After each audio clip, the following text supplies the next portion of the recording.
Saturn III. This movie is butt. And I'm not talking about Kirk Douglas's. Released back in 1980, Saturn III was John Barry's attempt at trying to recapture some of that Star Wars magic. And by magic, I mean money. And I mean, like, it's not even subtle. Like, they straight up try to copy the Star Destroyer shot from the original Star Wars.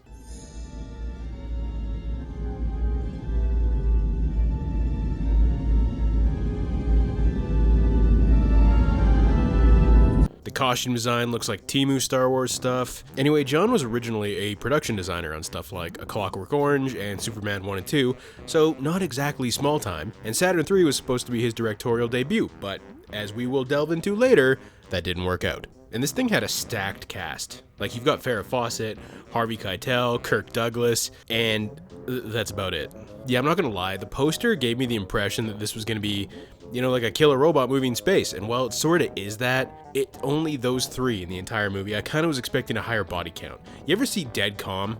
It's basically that, but in space, and not nearly as interesting. Saturn III opens with a mysterious masked figure sucking this poor bastard out of an airlock. It's awesome.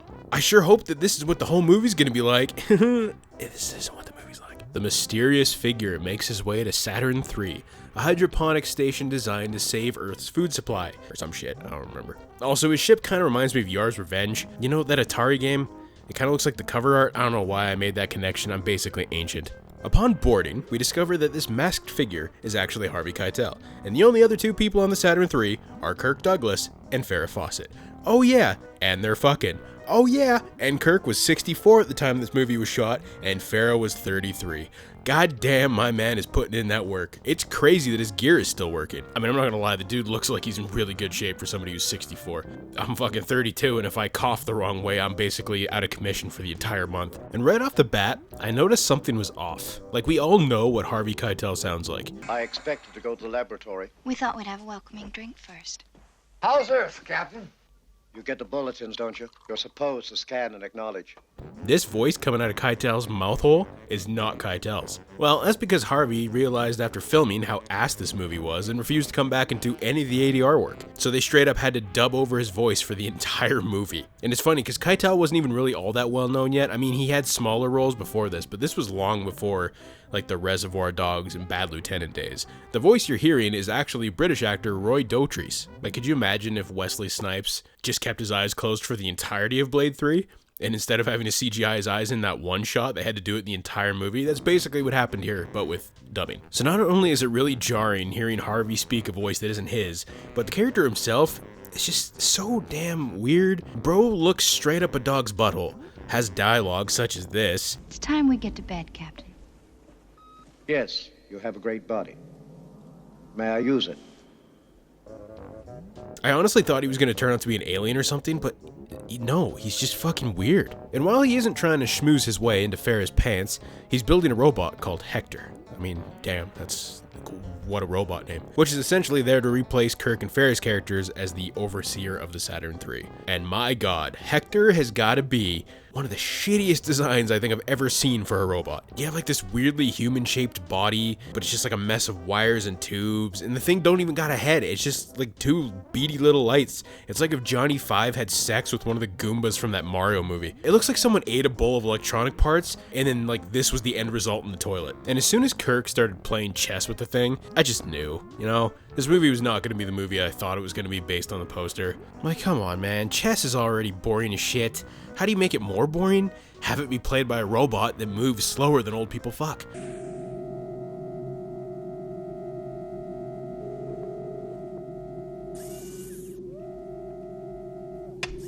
How does he learn? Direct input. The plot really comes down to a love triangle.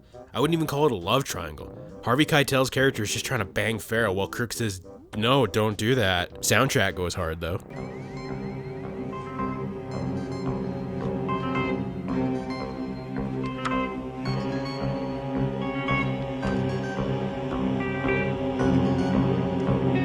Eventually, Keitel does some work on Hector that causes it to go apeshit and it pops the dog's head off, which I'm not going to show, obviously. Then it proceeds to try and kill Farrah. Thank God Kirk was there to save the day. Oh, fuck. I can't believe you've done this. You know, the best part about this entire scene is when Keitel is trying to jump away from Hector, but he kind of randomly just jumps on the table, but he doesn't slide or nothing. Like it looked like he was trying to do like that superhero thing where you like jump on the table and you slide through all the dishes and it looks badass, but he just kind of belly flops onto the dishes. Like, I don't even know if that was intentional or not, but it's hilarious. I don't even think Hector's all that intimidating. The thing can't shoot, it doesn't have any weapons, it walks around like a drunk person in the dark, like fumbling for a light switch after a night at the bar. I feel like you could just walk to one end of the ship, wait for him to like walk up to you, and then walk past him and close the door on it, and then bam, your problem's solved. There's a really great part where like a buck-ass naked Kirk attacks Harvey. I bet that was a blast to film, just frolicking around in the nude on the ground together. You know, I could have continued to live my entire life having never seen Kirk Douglas's bare ass, but alas, here we are.